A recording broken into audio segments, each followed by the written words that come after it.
In the heart of Mombasa Island, cutting through the famous Pirates Beach, flows a once neglected waterway, the Mtopanga River. Its conservation efforts have transformed it from a dumping ground into the thriving lifeline that it is today, triggering a chain of environmental and economical triumphs. This is the story of Mtopanga's remarkable journey to restoration. Sickened by the polluted nature of the river, the community along its shores in 2017 formed the Mtopanga River community-based organization. It then began regular cleanup projects. However, upstream pollution persisted. The river from the source is like 9 kilometers to Indian Ocean.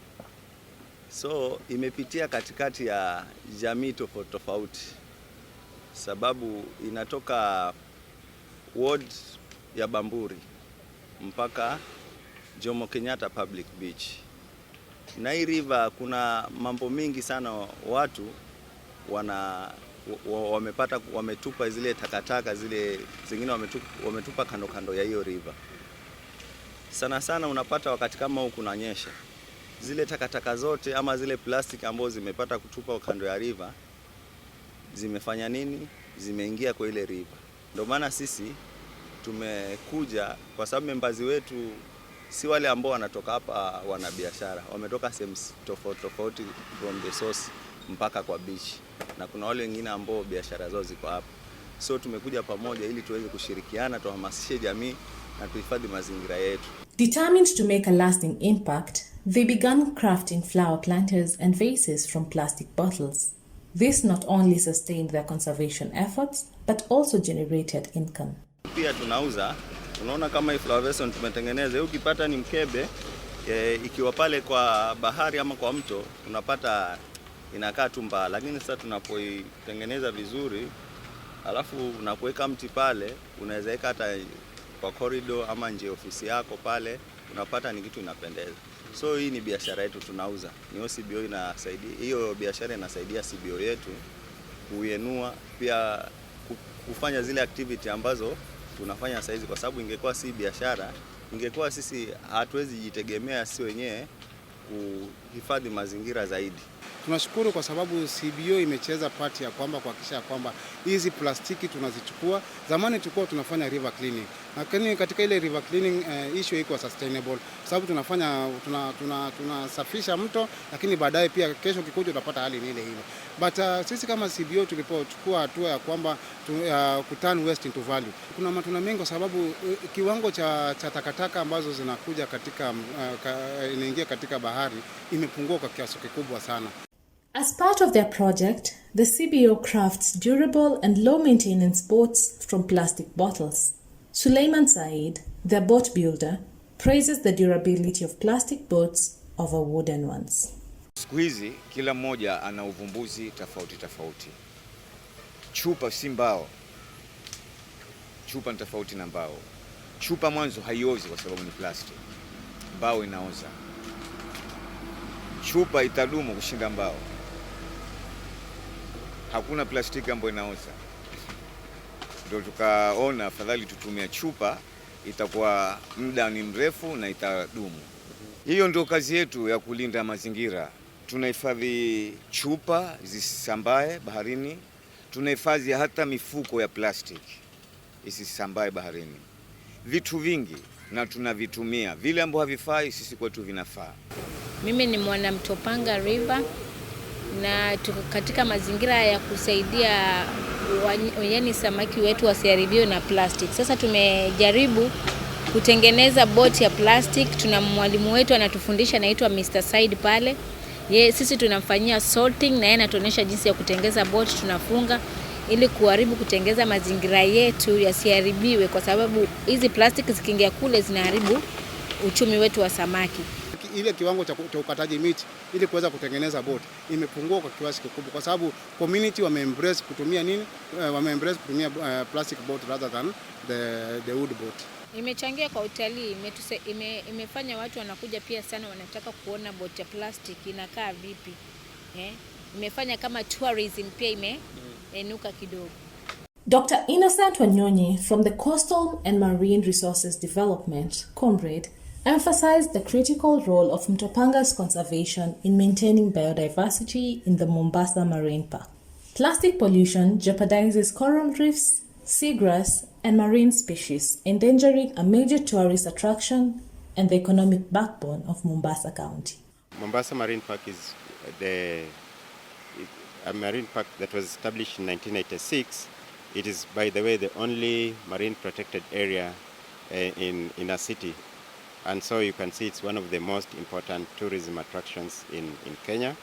And Mombasa itself is the second largest city in the country with 1.3 million people.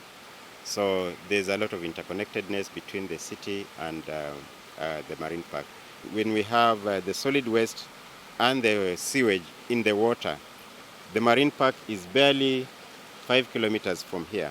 And the marine park contains the coral gardens with a lot of seagrass, a lot of biodiversity, a lot of fish. And the moment we direct all this to the coral reefs, the corals can become smothered with plastic. The sea creatures will eat the waste products, and the broken down plastic, microplastics, will find their way into the food system that we are also going to harvest as fishermen, and it will end up on our table. The moment you have interfered with Mombasa Marine Park as a tourism attraction, no tourist will be willing to visit a place which is non-appealing to the eye. It will not be good for snorkeling, it will not be good for diving, and it will not be good for beach walking. So the consequence is that we shall have less tourists. Mtopanga also passes through the Bamburi forest trails, which belong to the Bamburi Cement Lafarge ecosystems, an environmental arm of the company which also conducts regular cleanups.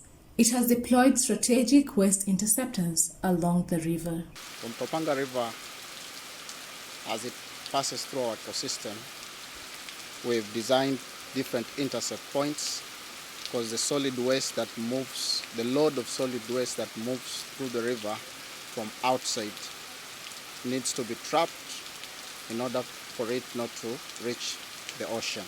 So what we've done by design along the flow line is to have intercept points which basically reduces traps of the solid waste, different solid waste, and that makes them into points where they're easy for collection, easy for access for collection.